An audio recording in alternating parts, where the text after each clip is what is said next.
Thank you, Mr. President. Senator from Vermont. Mr. President, every single one of us, every member of the United States Senate, my fellow Vermonters, all Americans, people around the world are absolutely thrilled by the ceasefire in Gaza. After 2 years of relentless bombing, after 2 years of horror for the hostages and their families, the bombing has largely stopped and the hostages are home. This is extraordinary. And I salute everyone involved in getting us to this day, including President Trump. But let's be clear. There is more work to be done. The only way this ceasefire will succeed is if it is the beginning of a relentless, tireless process that aims to get us to the two-state solution, 2 states for 2 peoples, a safe and democratic Jewish state of Israel, alongside a sovereign state for the Palestinians that are indigenous to the land where they now live, as envisioned in the President's 20-point plan and has been U.S. policy for over 50 years. So the question before us is, will all who are involved, particularly the United States government, Prime Minister Netanyahu and the Palestinian Authority, U.S. partners in the Gulf and our European allies, will everyone do every single thing possible to make that success of a lasting peace through a 2-state solution a likelihood? And let me be candid, Mr. President. I am extremely alarmed at what we're already seeing since the ceasefire. On the Israeli side, Mr. Netanyahu is continuing to dial up or down the delivery of urgently needed food or medicine, depending on what his political desires of the moment are.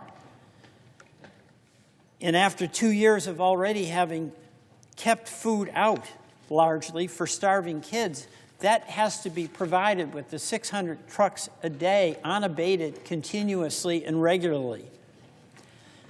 And at the same time, Hamas is score settling, is committing public executions and intimidating the Palestinians who yearn for peace and a return to some degree of normalcy. The impediments to peace are deep and they are clear. So we need to ask ourselves, what do we need to do to make sure that the violence and the destruction does not resume? In Gaza, one thing is absolutely essential. Mr. Netanyahu must stop blocking the medicine and the food for starving kids and Palestinians. We cannot condone the Israeli military under the instructions of the Netanyahu government from illegally blocking international food aid from getting through Rafah. And yet we see a continuation of children facing severe malnutrition and hunger. We also see kids who are sick and had the promise of getting health care, cancer treatment, women who need maternity facilities, or basic medicines and treatments still not having access to them.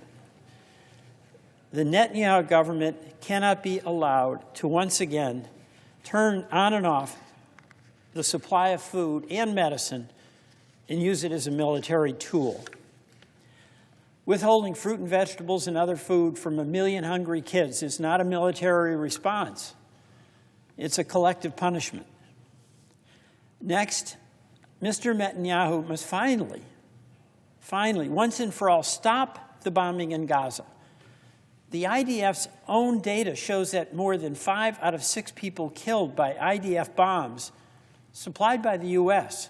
over the past 2 years were civilian casualties.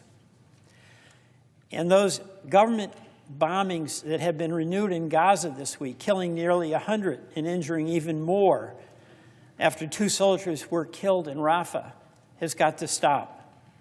These types of response bombings that were so frequent before the ceasefire, disproportionate, and illegal by and large are no more legal and as disproportionate when they're occurring after the ceasefire and jeopardize the stability and survivability of the ceasefire. So we should be calling on the Netanyahu government to reopen the medical evacuation corridor so that those Palestinian kids in Gaza with traumatic war wounds, bullets in their bodies, and missing limbs can be evacuated to Palestinian church hospitals in Jerusalem. And the violence and settler attacks in the West Bank also represent an ominous threat to the ceasefire and a threat to fulfilling a true vision of peace. Gaza and the West Bank are part of what will be a separate Palestinian state. And that violence that it's occurring at the hands of settlers has to be stopped by the Netanyahu government. And Mr. President, just this week in the West Bank, we saw violent attacks by masked, club-wielding settlers on Palestinian villages and harvesters.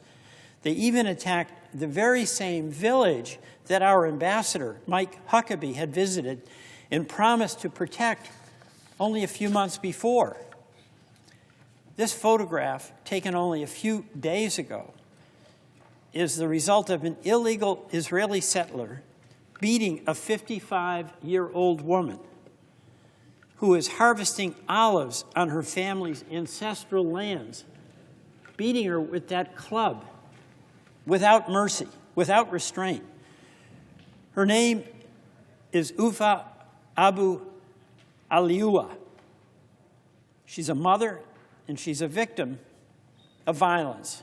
And this just happened days ago.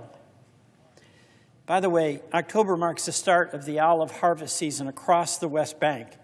And since the start of the harvest, where folks have to go from their homes to the fields, illegal Israeli settlers have reportedly staged 158 assaults against Palestinian farmers, and they've destroyed nearly 800 trees. And these trees, as you know, are nurtured over generations, just like the ones on the Mount of Olives. And many Palestinian families depend on them as their only source of income. The violence, by the way, also impacts Americans. And if Mr. Netanyahu is serious about working with the president and supporting the ceasefire that he did agree to, he'll take action to hold accountable those responsible for the Americans killed by Israeli forces and illegal settlers. Americans like Saif Musalat, a Florida teenager who was on vacation visiting family when he was attacked and he was killed by illegal settlers. And Mr. Netanyahu must also finally help the United States investigate the killing of the American journalist Shireen Abu Akleh, who was shot by an Israeli sniper from a couple of hundred yards away, nowhere near any Israeli troops. A Palestinian state envisioned by the ceasefire requires that Mr. Netanyahu also end the constant expansion of settlements into the West Bank.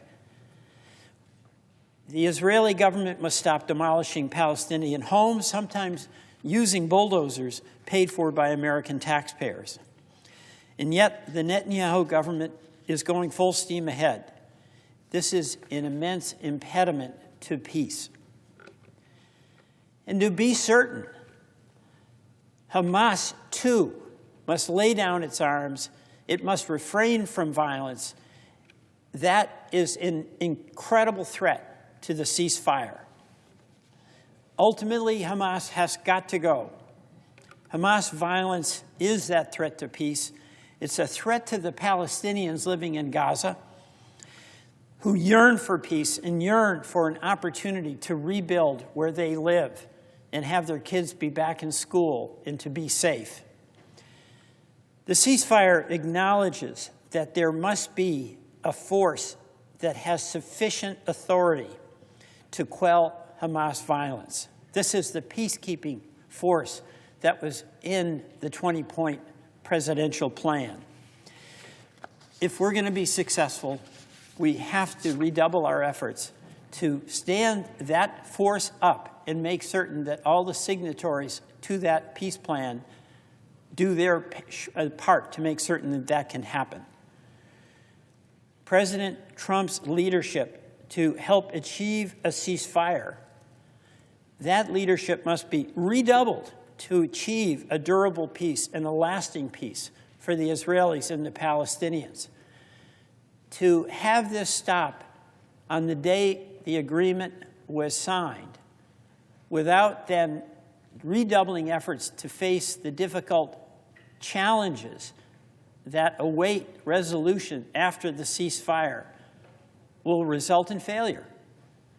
So I call on the President, I urge all of us to do every single thing we can to stay focused on the implementation of the peace plan and not turn away as though this is yesterday's problem.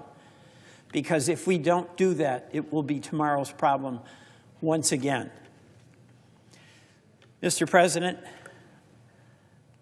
I urge all of us to accept the burden of leadership that is absolutely required for the well-being of the entire region, but for the promise of Israel as a Jewish and democratic state, and for the promise of the Palestinian people living alongside in peace with Israeli neighbors. Mr. President, I yield back.